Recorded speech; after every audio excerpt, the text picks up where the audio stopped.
moi, vous avez vu que j'ai pas fait de point presse, je suis pas allé appeler les gens, je suis allé au contact pour notifier un acte judiciaire. On me demande de m'exprimer. Je trouve que c'est normal aussi de faire là-dessus parler de médiatisation, tout simplement parler de communication, où on explique aux gens, alors l'expliquer, je ne suis pas là pour l'expliquer aux journalistes, je suis là pour l'expliquer à nos concitoyens, pourquoi on fait ça, voilà, pourquoi aujourd'hui on n'autorise pas cette manifestation, une manifestation pédestre. Très bien, C'est quoi merci. une manifestation?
des manifestations qui avaient été...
Les veilleurs ce soir veilleront bien place de la Concorde.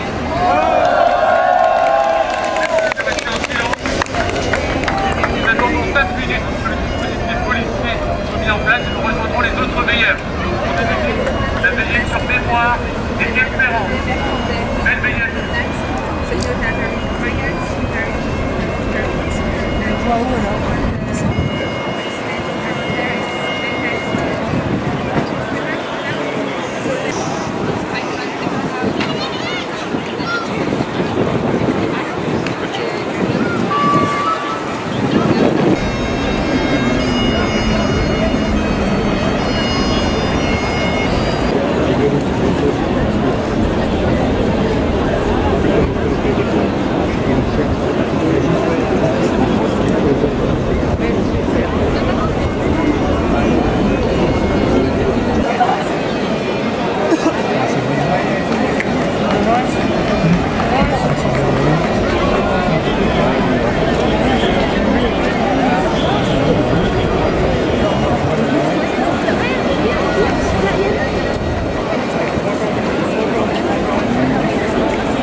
Je peux pas.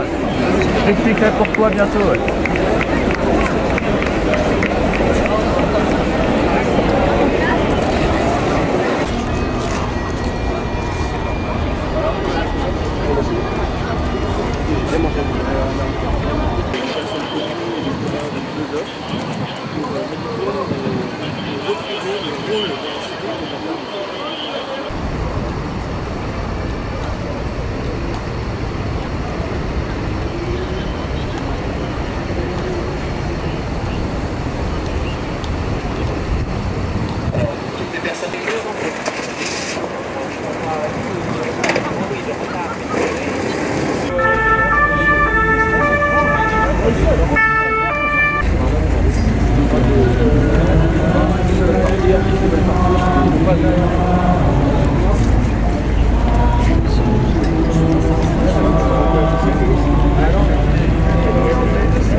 Uniquement les hommes. Lorsqu'ils partirent vers le père,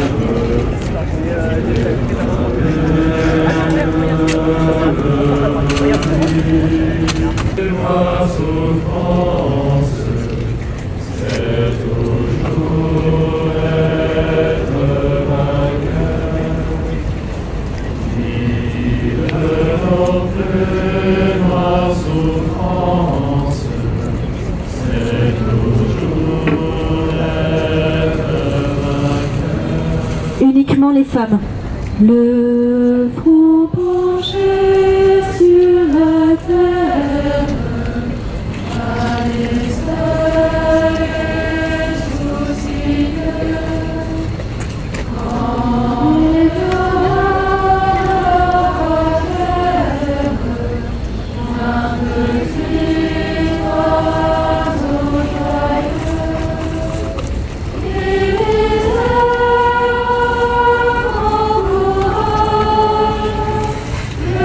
l'espérance est un trésor.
Et si je suis arrivé ce soir, 31 août, place de la Concorde, c'est que je n'étais pas seul.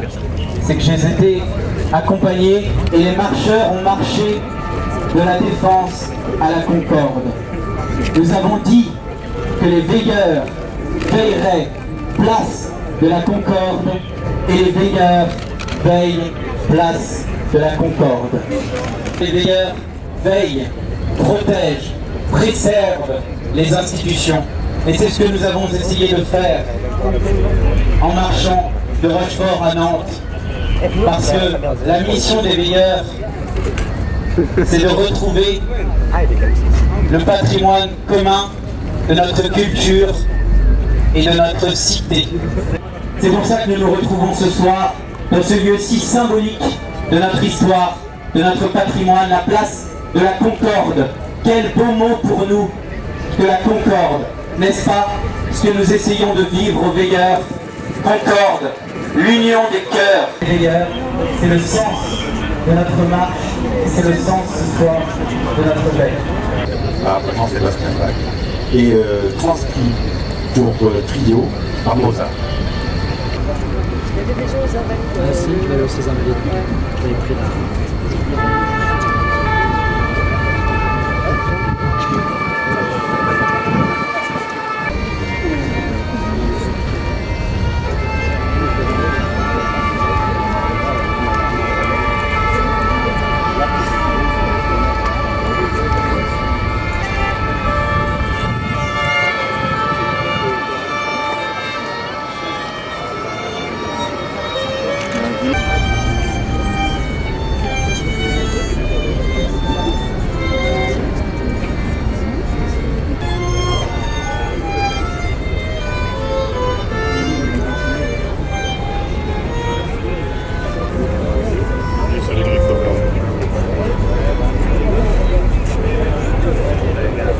Quel est votre poids? Quelle est votre puissance? Ça dépend du nombre de personnes. Eh bien non, je ne sais pas combien il y a de veilleurs. Il y a ici que des citoyens libres qui partiront lorsqu'ils sentent qu'ils doivent partir, qui reviendront une prochaine fois s'ils sentent qu'ils doivent venir une prochaine fois. Ce qui compte, c'est pas combien il y a de veilleurs, c'est quel événement vivent les personnes qui sont là. On les appelle les veilleurs parce qu'il s'agit d'une veillée, mais ce sont d'abord des personnes, des citoyens. On a dit, ils ont tenté de manifester. C'est pas grave. Il faudra le temps qu'il faudra pour des personnes si loin et de venir pour comprendre ce qui se passe. Un jour peut-être, une personne qui travaille pour cette chaîne viendra s'asseoir, assistera et comprendra pas les choses de la même façon qu'avant.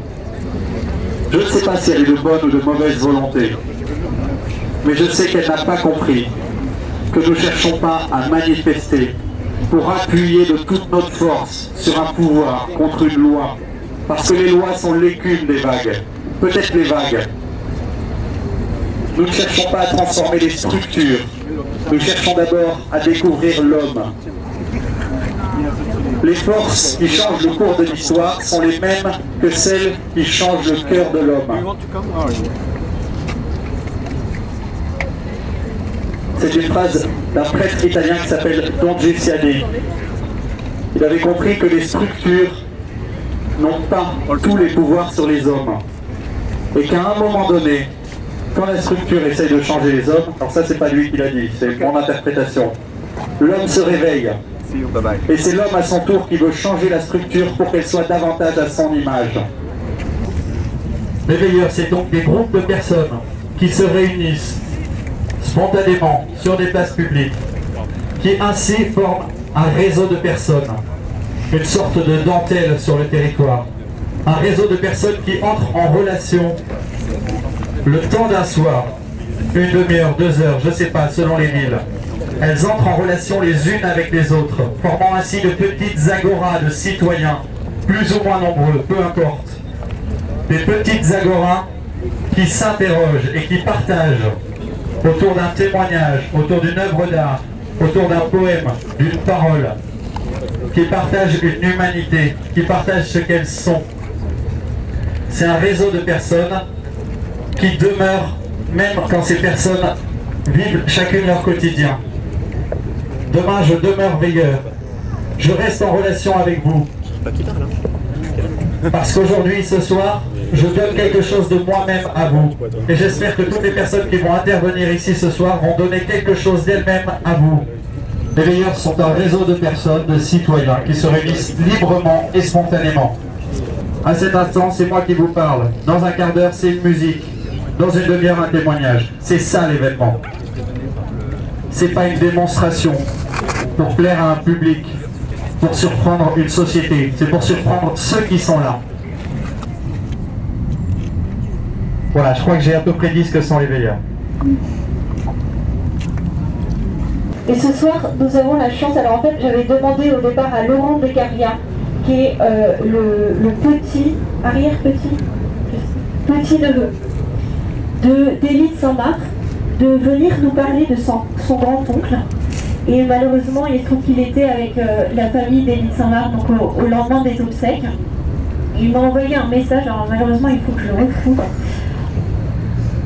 pour me dire comment notre démarche serait vue par Élite Saint-Marc. Bonsoir, donc je m'appelle Jean et il y a la suite d'Étienne. Je vais vous lire quelques extraits des œuvres d'Élite Saint-Marc.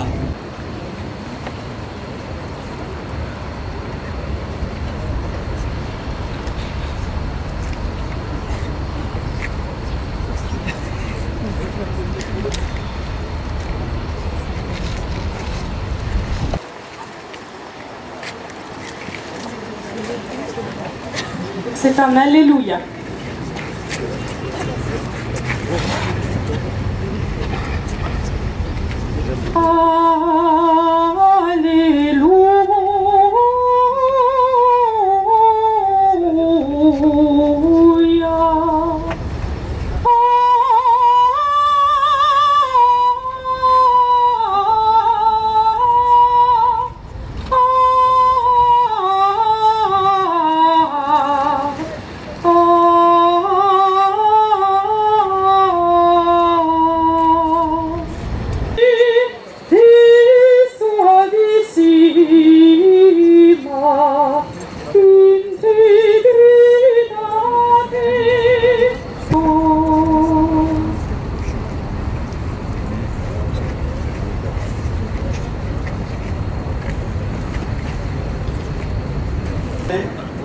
C'est une coupe de cheveux pour donner du peps au point.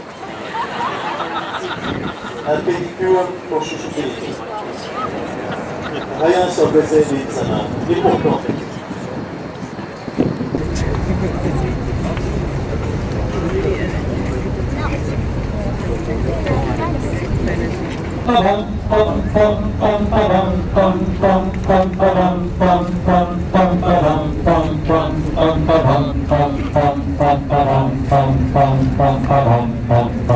Très bien.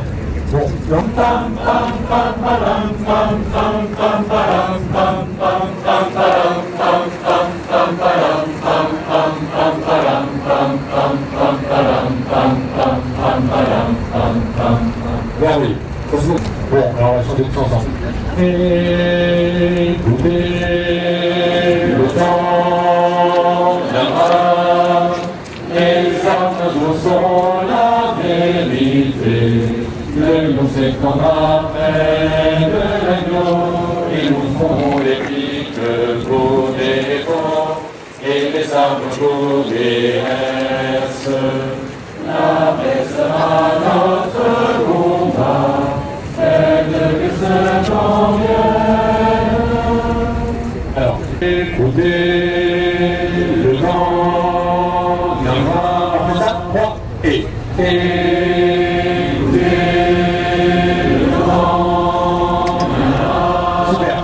Là, c'est pas très convaincant.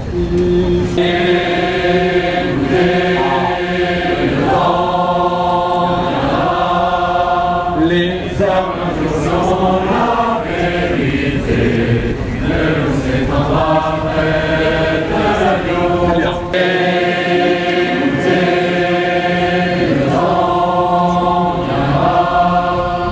Les hommes un jour sauront la vérité, le lion s'étendra près de l'agneau. Très bien. Et ensuite, et nous fondrons des piques pour des faux. À vous trois. Et nous fondrons des piques pour des faux. Et les sabres pour des herses. À vous trois. Et les sabres pour les herses. La paix sera notre combat, faites que ce temps vienne. Super. Bon, on commence tout du départ et après on fait les devoirs. On va voir si ça marche, mais visiblement vous êtes un cœur plutôt pas mal. Bon, on refait ça. Et écoutez, attendez, on va partir tous ensemble avec un beau écoutez. Écoutez, le temps viendra, les hommes sauront la vérité, le sera près de l'agneau. Et que pour des faux et des sabres pour des herses, la paix sera notre combat, faites que ce temps vienne. merveilleux. Écoutez, le temps viendra, les hommes sauront la vérité, le lion s'étendra près de l'agneau, et nous fondrons des piques pour des faux, et des sabres pour des herses. La paix sera notre combat, faites que ce temps vienne. Et vous allez chanter et vous pouvez très bien. Oh là là, inverse, excusez-moi. Excusez-moi, alors, pas la main à droite et écoutez à la gauche, voilà. Et surtout qu'on n'est pas donc on va travailler une boucle d'abord dans le temps, mais c'est vraiment pam, pam, à chaque fois qu'on fait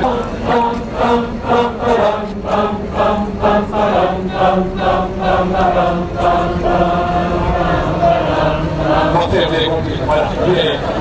On y va, on chante et surtout, parce que souvent quand on n'y arrive pas, c'est qu'on ne s'écoute pas. Donc ce groupe-là écoute l'autre groupe. La droite écoute la gauche écoute la droite. Bon, on y va. Excusez-moi. Bon, on y va. Alors, on fait une boucle, donc vous ne chantez pas, et nous quand on chante, et on y va, et il faut que ça soit cela. 3 et...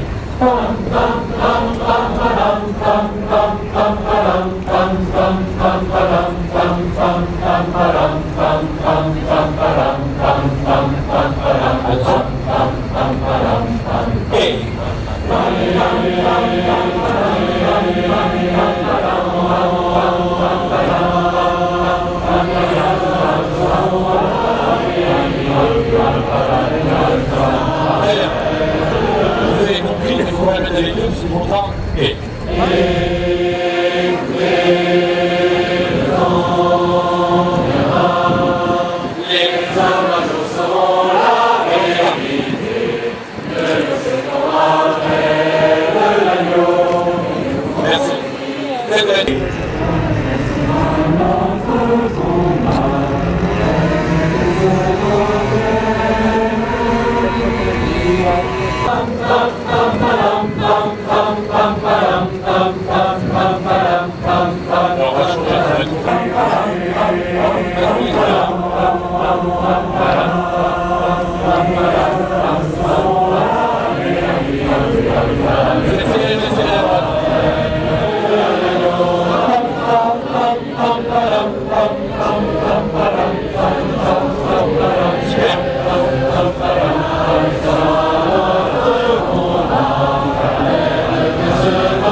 C'est tard, mais c'est bon.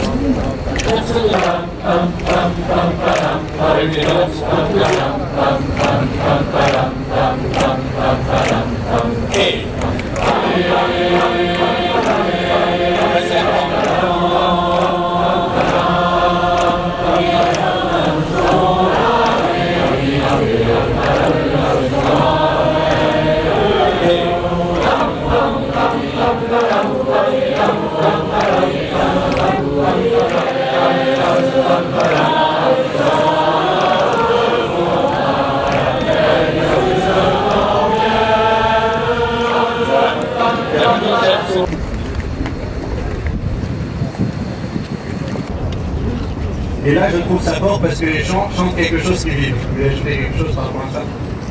Ok. J'ai trouvé sur mon chemin que 2 pianos.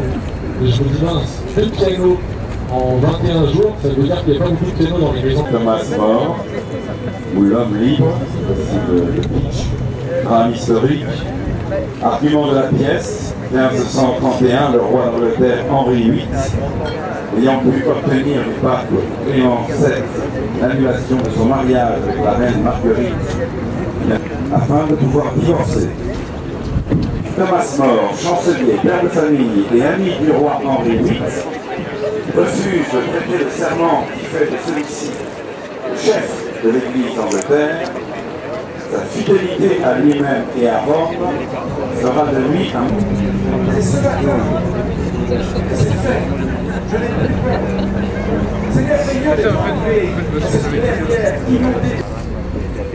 À la suite des grandes manifestations de cette année, les veilleurs debout sont très rapidement multipliés dans toute la France. L'Italie et l'Espagne, tout récemment, ont repris ce mode d'action sous les noms respectifs de Sentinelle in Piedi et Cantinelas des pieds. Mon accent n'est pas très bon. Par solidarité avec le reste de l'Europe, les veilleurs debout ont décidé d'adopter l'appellation de sentinelles. Les sentinelles sont des guetteurs résolus à donner l'alerte pour sauver la cité.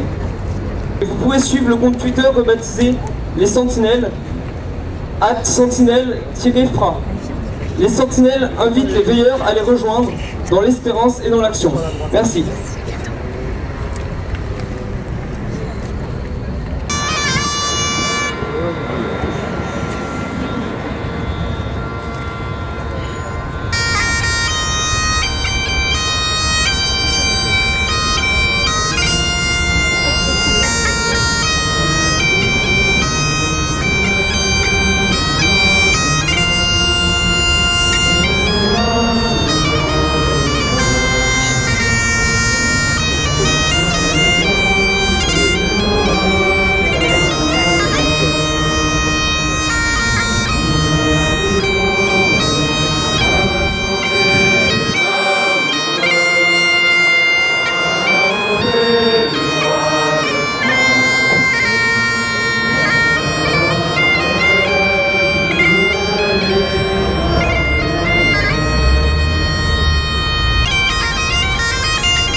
faisant cela, en se réappropriant sa mémoire, le peuple se réapproprie son identité et donc son avenir.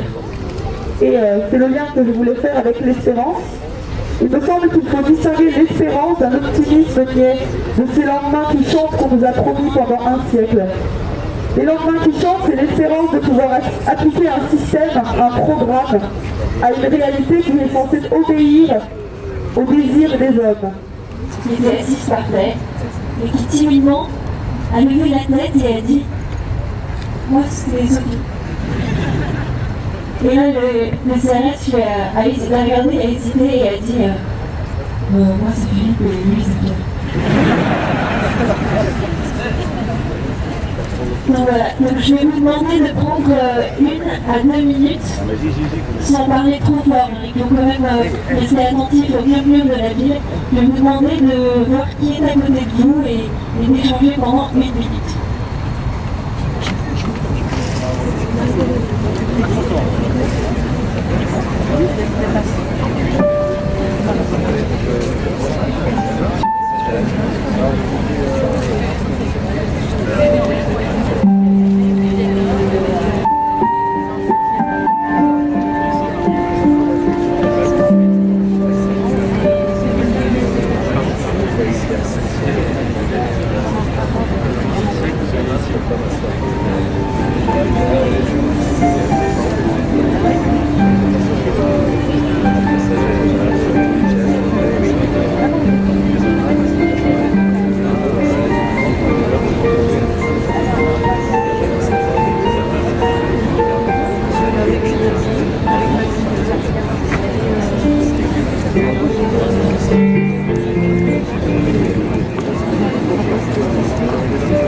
Je m'appelle Ludovine.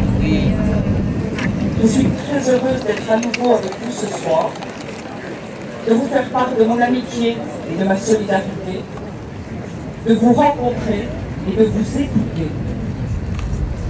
Il y a quelques jours, j'étais à Pau avec les veilleurs du Béarn. J'y ai sorti la même écoute, la même détermination et persévérance, la même ferveur et cette envie de témoigner pour réveiller la conscience de nos contemporains. Par son pacifisme, par la solidité de son corpus intellectuel et philosophique.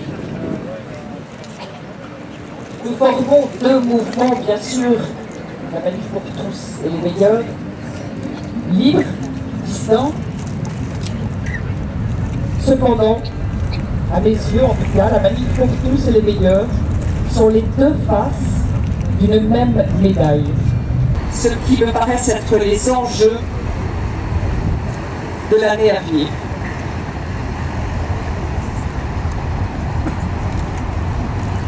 Et souhaité par un certain nombre.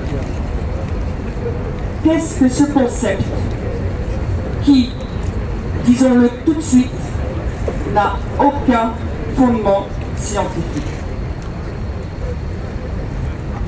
C'est tout simplement, et en une phrase, la remise en cause de l'identité sexuelle homme et femme. La question c'est, plus précisément, le genre et l'éducation. En ouvrant le mariage et l'adoption aux personnes de même sexe, la loi Taubira pose des principes nouveaux. Former un couple homme-homme, femme-femme ou homme-femme est indifférent pour fonder une famille. Les rôles de père et de mère sont interchangeables. Les sexes ne sont ni différents ni complémentaires. L'altérité sexuelle est sans impact et sans conséquence. Ces questions sont fondamentales pour l'homme. Je parle là bien sûr de l'homme avec un H majuscule au sens de la définition de l'Académie française, homme, terme qui embrasse la femme. Les générations adultes sont encore largement imprégnées par les principes entre guillemets anciens. Les promoteurs actuels de cette mutation de civilisation savent qu'il est difficile et lent de faire évoluer les mentalités concrètement. Ils savent qu'il y a une marge considérable entre imposer une législation et imprégner les conceptions nouvelles portées par cette législation, aussi bien dans les mœurs que dans la culture. C'est pourquoi le projet est de construire progressivement une éducation d'État qui se substitue à l'éducation familiale. Vincent Payon le déclare, il faut arracher l'élève au déterminisme familial, social, ethnique, intellectuel. Terrifiant. Il s'agit donc de formater le plus vite possible les nouvelles générations aux nouveaux principes, et ce dès le plus jeune âge. Ici, l'école, et même déjà la crèche, constituent un enjeu majeur.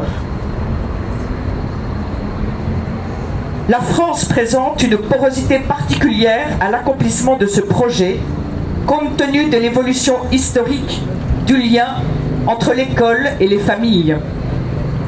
Nous sommes passés depuis longtemps déjà de la notion d'instruction, transmettre un savoir, à celle de l'éducation.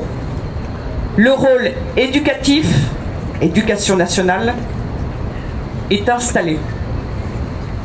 Ce rôle éducatif de l'école est perçu par les parents comme un prolongement de l'éducation familiale. C'est la complémentarité famille-école. Au plan pratique, les difficultés éducatives dans les familles, qui touchent tous les milieux sociaux, conduisent nombre de parents à attendre de l'école qu'elle supplée leurs insuffisances. Les attentes vis-à-vis de l'école sont devenues énormes. C'est l'école, bouée de secours des parents. Pour ces raisons, un grand nombre de parents sont prêts à accepter des transferts de compétences et de responsabilités de la famille vers l'école, quitte à perdre en maîtrise de l'éducation de leurs enfants. Dans ce contexte, se déroule, pour les tenants de ces nouveaux principes, un véritable tapis rouge. Sur ce tapis rouge, entre tranquillement à l'école un cheval de Troie qui entend formater aux nouveaux principes les enfants et à un âge de plus en plus jeune. De la sensibilisation des adolescents sur les questions de sexualité, de pratiques sexuelles, d'identité sexuelle, on est prêt à passer à celle des enfants dès la maternelle, voire, mais bien entendu d'une manière différente, dès la crèche. Ce cheval de Troie s'appuie sur 3 objets de sensibilisation aujourd'hui largement légitimé et admis par les parents, l'éducation sexuelle, la lutte contre les discriminations liées à l'orientation sexuelle, l'égalité homme-femme. Qui ne saurait adhérer à la lutte contre les discriminations et à l'égalité homme-femme? Cela nous paraît à tous évident. Malheureusement, cela sert aussi de cheval de Troie à la remise en cause d'un certain nombre de principes et remise en cause de la réalité de l'être humain. On peut considérer le genre comme un outil éducatif majeur qui permettra la déconstruction des repères élémentaires liés à la vie, à la vision de la famille et de la société.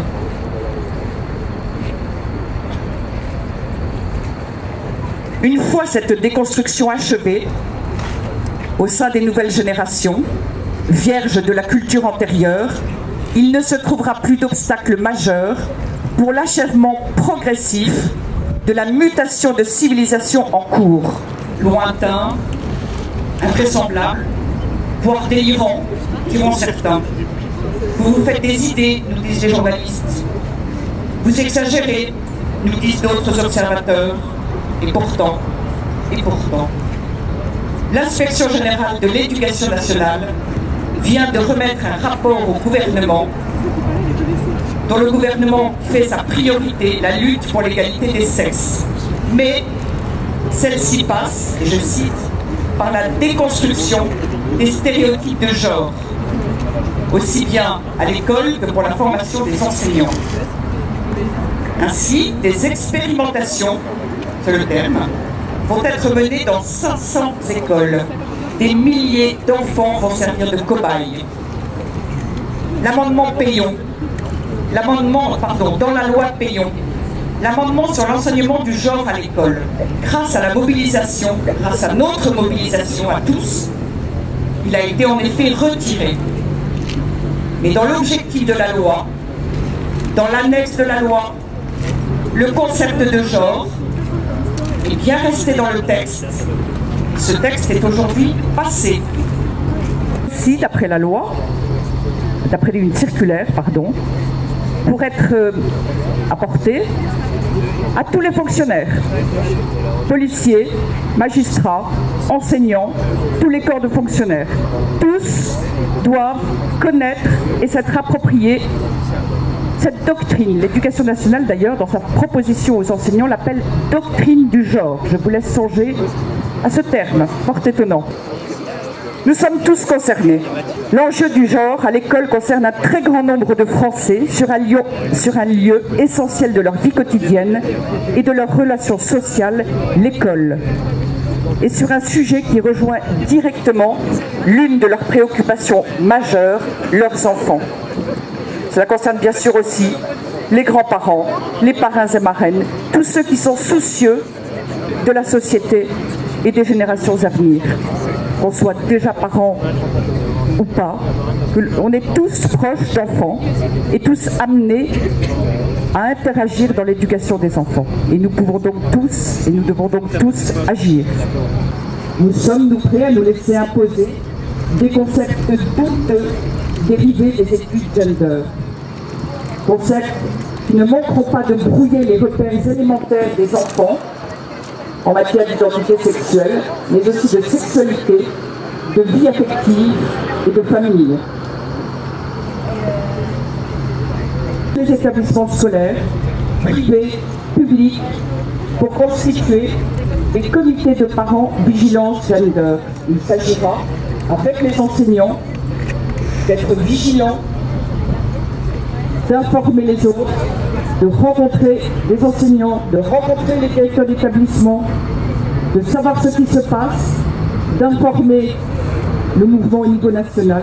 Et c'est ainsi que nous pourrons ensemble exiger que ce concept soit retiré de tous les textes, de toutes les circulaires, de toutes les lois dans lesquelles on serait tenté de l'insérer.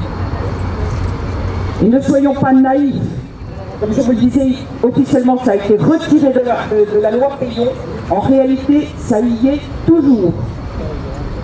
Nous devons avoir l'œil sur ce qui se passe de manière très proactive. Veilleurs, sentinelles, vigilance, nous sommes en plein dans ce sujet-là.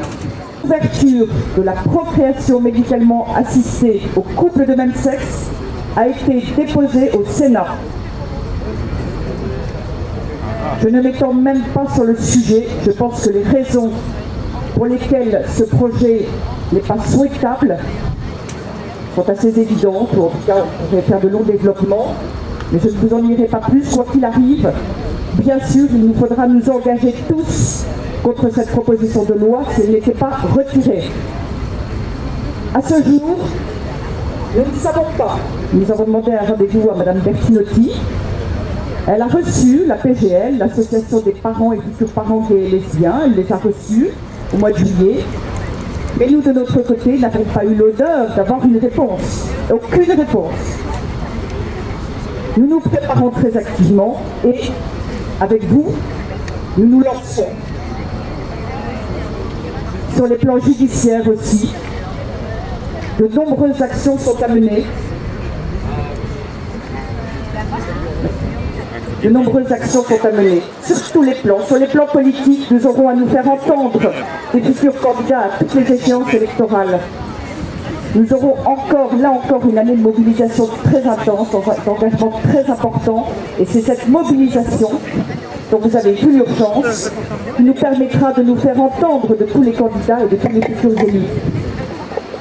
Nous avons à nouveau devant nous une année qui va être une année pleine d'énergie, de densité, mais aussi d'espérance. Merci.